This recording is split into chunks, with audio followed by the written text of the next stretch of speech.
Assalamualaikum warahmatullahi wabarakatuh. Selamat datang di podcast BEM FIK UMS 2025. Tema podcast hari ini adalah Medcominfo Connect. Ubur-ubur ikan lele. Perkenalkan, nama aku Ayale. Aku dari Departemen Medcominfo BEM FIK UMS 2025. Hari ini aku bakal memandu acara podcast dari awal hingga akhir.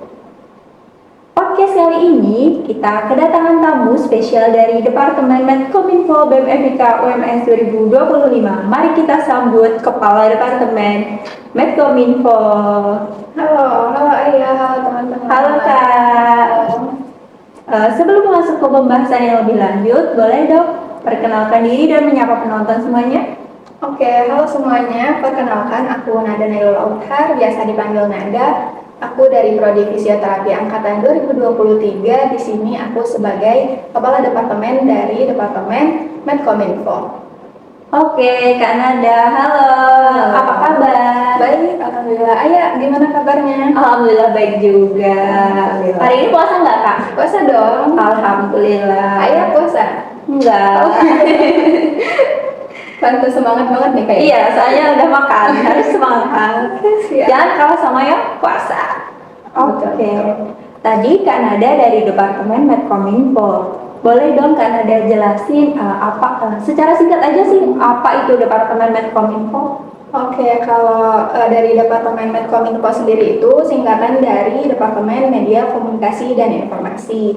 Nah, peran utamanya Departemen Medcominfo di dalam BEM ini sebagai jembatan penghubung antara internal maupun eksternal dari BEM FIK UMS sendiri, gitu. Jadi itu sih Departemen Medcominfo. Oke, aku selanjutnya bakal nanyain Medcominfo itu ada berapa orang? Oke, kalau buat anggota dari Medcominfo itu ada 5 orang termasuk aku. Yang pertama ada aku, Nada sebagai Kepala Departemen. Yang kedua ada Ayah sebagai Sekretaris Departemen. Terus teman-teman di belakang layar ada Sandi, ada Ceisha, ada Kansa sebagai staf departemen. 5 orang ya Kak? Benar. Kalau buat Departemen Medcominfo 5 orang itu kurang atau cukup atau bahkan lebih? Sebenarnya pas-pasan sih, atau mungkin bisa disebut kurang juga, karena mengingat proker dari Medcominfo sendiri yang banyak. Terus mana lagi, selain itu kita tuh ngurusin untuk postingan-postingan dari departemen lain gitu. Jadi pas aja. Iya, tapi kalau bisa di periode selanjutnya nambah ya. Nah, dengerin tuh. Ayo teman-teman daftar BEM ya, khususnya Departemen Medcominfo, karena asik banget kok, santai. Iya, asik, santai. Oke, kita lanjut. Departemen Medcominfo itu prokernya apa saja? Oke, kalau untuk proker inti dari Departemen Medcominfo sendiri itu ada 6 proker inti. Yang pertama ada pengelolaan media sosial. Nah, di media sosial sendiri ini BEM itu punya 6 media sosial. Yang pertama dan paling utama itu ada Instagram, terus yang kedua ada TikTok, selanjutnya ada Spotify, ada Gmail, ada YouTube, dan yang terakhir akan segera rilis, jadi ditunggu ya. Terus untuk proker di medsos Instagram sendiri itu ada 8 proker inti. Di antaranya ada jendela update, terus yang kedua ada kalender Kama, selanjutnya ada tokoh inspiratif, ada tahukah kamu, ada media partnership, terus ada gebiar ucapan, ada juga rekap rilis, terus ada juga konten pelengkap yang mana ini tuh merupakan hasil kolaborasi antar departemen. Terus yang selanjutnya yang kedua itu ada proker podcast yang sekarang lagi berjalan. Terus yang ketiga ada pembuatan ID card yang akan segera menyusul. Terus yang keempat ada pengelolaan mading yang sekarang lagi berjalan untuk ide-idenya mungkin ya yang lagi disusun sekarang. Terus yang kelima ada editing class, dan yang terakhir dan yang paling besar karena ini merupakan proker kolaborasi antara Kominfo Sekama, yaitu ada Kominfo Competition atau disingkat Komet gitu. Kok banyak banget. Tadi aku dengar-dengar di sosmed itu ada cabangnya ya. Benar. sekian banyak itu. Iya, oh aku kayaknya mau nambahin deh. Tadi aku di sosmed baru nyebutin yang Instagram. Terus yang selanjutnya ada TikTok. Nah di TikTok itu biasanya kita pakai sebagai branding atau promosi dari broker-broker yang akan maupun telah berlangsung gitu. Terus yang ketiga ada Spotify. Nah Spotify ini nanti akan kita pakai untuk nge-post atau nge-upload tentang podcast ini juga secara audionya aja. Terus nanti di Gmail itu biasanya untuk komunikasi antara internal maupun eksternal Ormawa FIK. Terus habis itu di YouTube akan ada company profile sama ada podcast juga gitu. Jadi anak Medcom itu hampir seluruh sosmed itu punya dan menguasai ya. Benar-benar banget. Jadi dari masing-masing sosmed itu kita punya penanggung jawabnya sendiri gitu. Biar nggak kepepet. Betul banget. Oke. Kemudian di Medcom ini boleh dong sebutin proker apa aja yang udah berjalan? Oke, kalau untuk proker yang udah berjalan itu yang udah atau lagi berjalan sampai sekarang itu ada pengelolaan media sosial, terus yang kedua ini podcast. Kalau sisanya untuk pembuatan ID card masih on proses, untuk pengelolaan mading juga on proses, terus kalau editing class belum mulai berjalan gitu juga untuk Kominfo competition-nya. Kan baru 2 nih yang berjalan prokernya. Nah itu selama menjalani kedua proker itu rasanya berat gak sih Kak? Kalau podcast karena ini pengalaman pertama kita semua yang ada di sini, jadi lumayan riuh ya kemarin persiapannya. Terus kalau untuk pengelolaan media sosial, sebenarnya riuhnya itu kalau udah mulai keteteran atau kejar-kejaran sama deadline aja sih. Jadi gitu. Selanjutnya aku bakal bacain pertanyaan dari question box yang sudah kita terima dari Instagram Story BMFIK. Nah, kita mulai dari pertanyaan nomor 1. Departemen Medcominfo itu tugasnya apa aja sih Kak? Apa cuma ngedit-ngedit aja atau ada kerjaan yang lain? Oke, ini pertanyaan pertama ya. Ya, Cukup menakjubkan nih pertanyaannya. Oke, kalau untuk kerjaan yang ngedit-ngedit aja itu sebenarnya enggak. Jadi Departemen Medcominfo sendiri itu cakupan kerjanya lebih luas daripada itu. Selain ngedit-ngedit aja, kita juga biasanya mendokumentasikan berbagai kegiatan yang sedang berlangsung, terus juga kita mengelola media sosial kayak gitu sih. Jadi sebenarnya nggak cuma ngedit-ngedit aja gitu. jadi setiap momen itu bakal berharga bagi si anak departemen Medcominfo. Pokoknya nggak bisa, kalau lagi ada kegiatan ini nggak bisa jauh dari HP karena dikit-dikit nanti live report. Dikit-dikit live report, dikit-dikit fotoin. Benar. Lagi kemarin aja pas bukber bareng teman-teman BEM itu kita udah mau makan nih, terus tiba-tiba boleh minta tolong fotoin nggak? Oke siap. Harus siap sedia. Harus siap selalu. Dimanapun, kapanpun, ngedit siap, disuruh fotoin siap, videoin juga siap.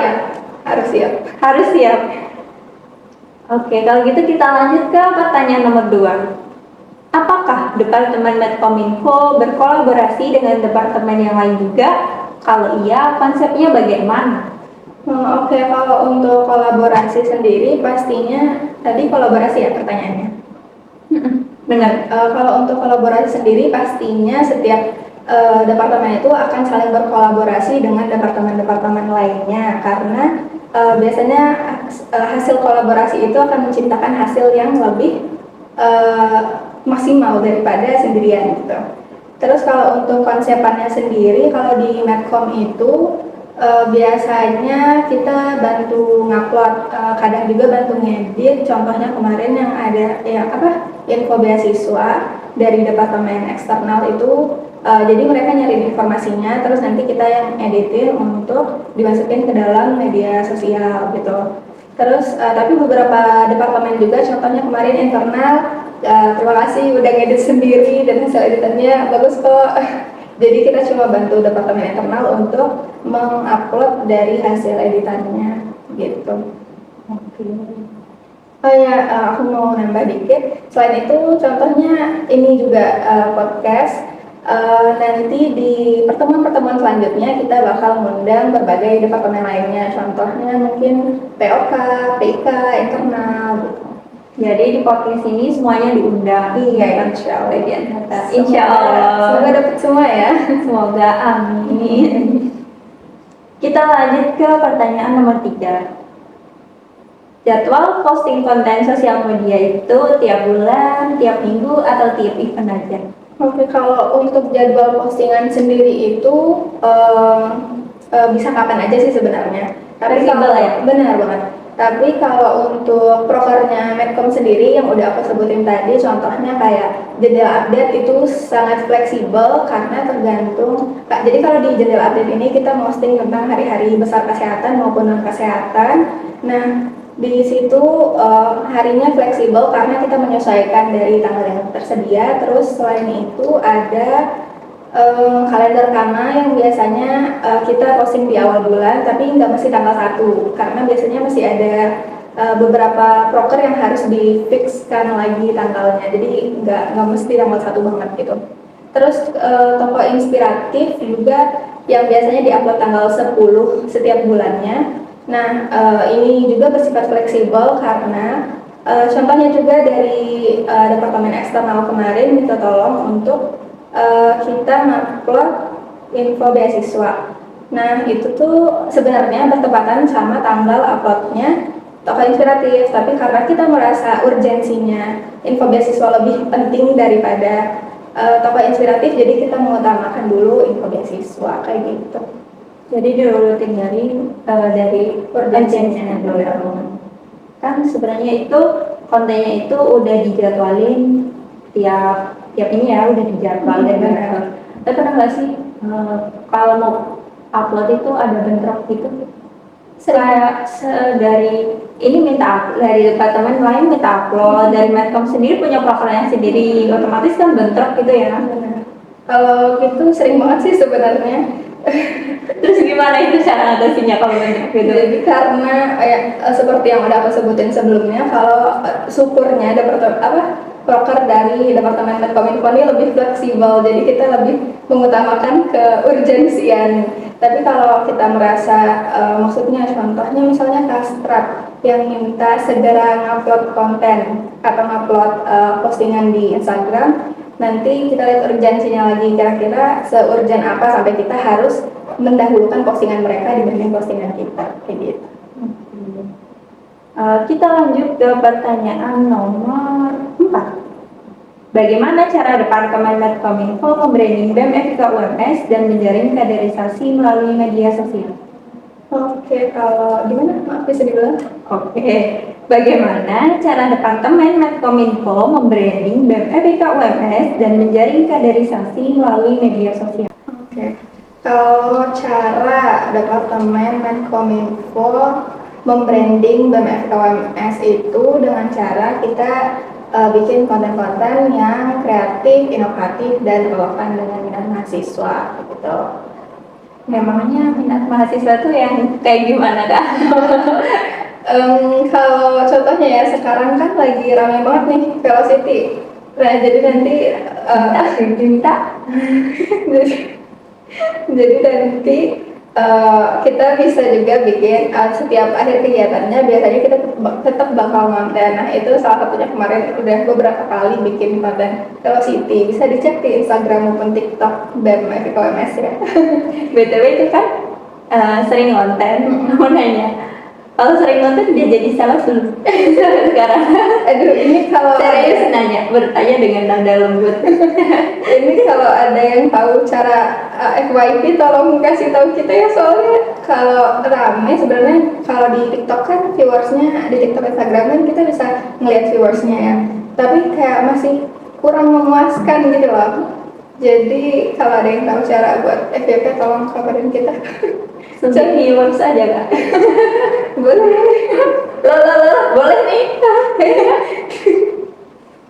Oh iya, belum kejawab yang untuk kaderisasi ya. Nah kalau untuk kaderisasi sendiri itu Departemen Medkominfo secara aktif mempromosikan kegiatan-kegiatan BEM FIK UMS, terus tuh kita juga biasanya menggunakan fitur-fitur interaktif yang ada di media sosial. Contohnya kemarin pas untuk mempromosikan proker podcast kita, kemarin kita udah nyediain question box untuk teman-teman mahasiswa ataupun yang lainnya bertanya mengenai Departemen Kominfo kayak gitu.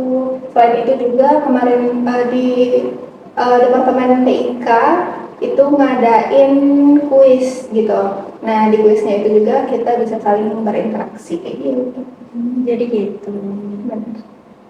Oke, kita lanjut ke pertanyaan nomor 5. Apakah ada link tree seputar sorry. Apakah ada link tree seputar beasiswa, BEM FIK dan lain-lain? Kalau untuk Linktree, insya Allah periode ini akan ada, cuma sekarang masih proses sih. Jadi nanti kalau udah ada akan kita umumkan di media sosial, khususnya di Instagram. Jadi tetap pantengin ya. Jadi masih nanti gitu ya. Jadi teman-teman tunggu ya, buat yang nanya tunggu dulu. Tapi sekarang juga kita udah nyediain ini kok saluran untuk info-info lomba kayak gitu. Bisa dicek ya di Instagram. Dengerin tuh teman-teman yang nyari info seputar beasiswa dan lain-lain. Kita lanjut ke pertanyaan nomor 6. Ini bagian yang menurutku jawabannya bakal wow. Apa tuh? Boleh dong jelasin senang dan susahnya jadi Medcominfo? Wow, susah senang. Yang mana dulu ya? Senang aja, senang. Kita bersenang-senang dahulu. Benar-benar. Oke, Susah. Kalau senangnya mungkin karena kreativitas kita tuh jadi terasah benar. Jadi kita, ya misalnya awalnya yang justru beberapa kan aku ngeditnya pakai Canva.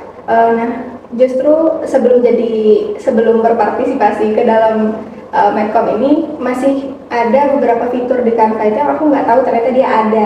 Tapi setelah jadi Medcominfo, setelah beberapa kali jadi PDD juga, jadi tahu, oh ternyata ada ya fitur ini, contohnya ternyata ada fitur penggaris di Canva. Jadi selama ini aku kalau pakai Canva nggak pernah pakai fitur penggarisnya.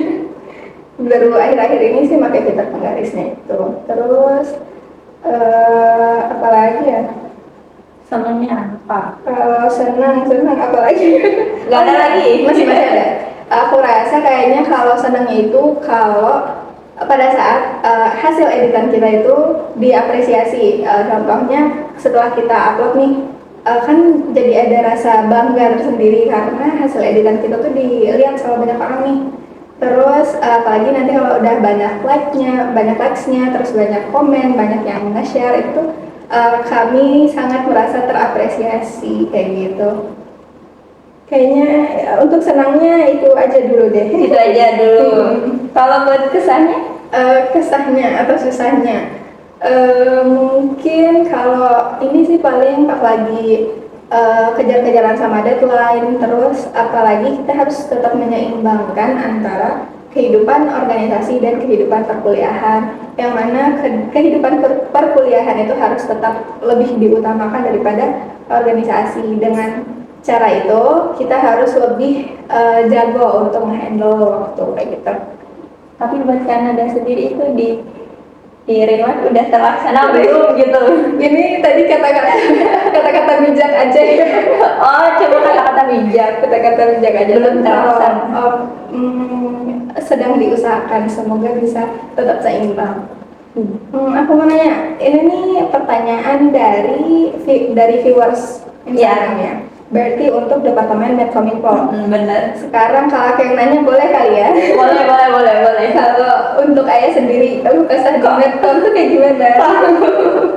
Soalnya kan ini pertanyaannya buat Medcominfo secara keseluruhan nih, bukan cuma buat kadep. Oke, kalau dari aku, buat senangnya dari Medcom itu dari ini dulu, dari lingkungannya. Aku lihat tuh teman-teman Medcom itu suportif semua, jadi saling membantu. Terus tuh orangnya tuh juga kocak-kocak, jadi aku tuh kayak seneng banget punya teman-teman yang kayak kocak gitu, gak kaku. Terus aku seneng juga sih, sebenarnya aku juga seneng edit sih dari dulu, jadi ya udah seneng. Terus kalau buat kesahnya itu sebenarnya Ini sih aku akhir-akhir ini kayak pengen udah berhenti ikut organisasi. Gitu dong, masih awal periode nih. Tapi karena ngerasa kok banyak banget deadline-nya, waktu aku juga belum selesai. Gitu dah sih. Ya, berarti mungkin itu ya tadi di manajemen waktunya aja untuk agen, untuk aku. Iya. Itu webinar buat kita. Iya nih, anak vision banyak laptop. Iya loh. Beri kami keringanan labrak, Pak. Oke, kita lanjut ke pertanyaan nomor 7. Departemen Medkominfo bakal banyakin wawancara ke mahasiswa umum nggak? Atau buat konten bareng mahasiswa umum gitu? Oke, kalau untuk sementara, apalagi dari proker inti itu sebenarnya belum ada, nggak ada sebenarnya. Tapi kalau misalnya dibutuhkan atau emang nanti kita longgar, bisa tuh dipertimbangkan, cukup bagus idenya. Terima kasih buat yang udah ngasih saran ini. Terima kasih ya. Kita lihat ke pertanyaan nomor 8. Apakah periode ini Departemen Medkominfo bakal launching sosmed baru? Oke. Tadi di awal juga ada di spill ya, akan ada sosmed baru. Terus untuk sosmednya apa, mungkin bisa terus dipantengin ya, soalnya belum rilis, jadi belum bisa aku sebutin sekarang di sini. Tolong dipantengin ya teman-teman. Kita Departemen Medkominfo sangat membutuhkan antusias dari teman-teman semuanya. Nanti kalau udah ada, jangan lupa di Follow, like, dan share. Nggak kerasa kita udah di pertanyaan terakhir. Oke. Pertanyaan terakhir, siap nggak? 1, 2, Aku bersiap dulu nih. Fantastis banget ini saya. fantastis. Oke. Boleh dong kasih rate dari 1 sampai 10 gimana rasanya masuk Departemen Medkominfo? Rate 1 sampai 10. Ini ratingnya dulu apa penjelasannya dulu nih? Rate-nya dulu, habis itu kasih penjelasan. Kalau sekarang udah bulan kedua ya, berarti berjalan ya, Ya, 2. bulan kedua lah berjalannya. Untuk sependek ini, Sependek. soalnya belum panjang nih. Iya sih, baru 2 bulan. Baru 2 bulan. Untuk sependek ini, rating aku sendiri pribadi tuh di Medcom ya, itu baru 8/10. Yang 2 kemana? Yang kedua ini kayaknya masih ngelaprak nih keduanya. Oh. Jadi mungkin sementara masih 8 karena masih awal periode, jadi masih banyak desain-desain baru yang perlu dipersiapkan. Jadi lumayan, apalagi kemarin di awal periode lumayan banyak keteteran. Syukurnya kemarin itu pas-pasan sama liburan. Jadi walaupun intinya liburan kuliah, tapi organisasi nggak libur. Jadi selama liburan kemarin tuh banyak banget bikin postingan, template postingan baru gitu. Kemarin juga selama liburan kita ada Kominfo sempat meeting online ya, beberapa tamuan gitu. Curiga orang lain takbiran Medcom masih ngedit. Maksud banget. Karena kan hari raya biasanya ada postingan kan? Iya. Kasihan banget. Gak kasihan sih. Ya udah tugas mereka. Semangat aja. Konsekuensi. Itu di belakang layar kenapa ya begini? Oke, udah. Kemudian Kak Nada boleh dong sampaikan harapan untuk Departemen Medkominfo atau buat BEM FIK UMS ke depannya. Boleh pilih salah satu.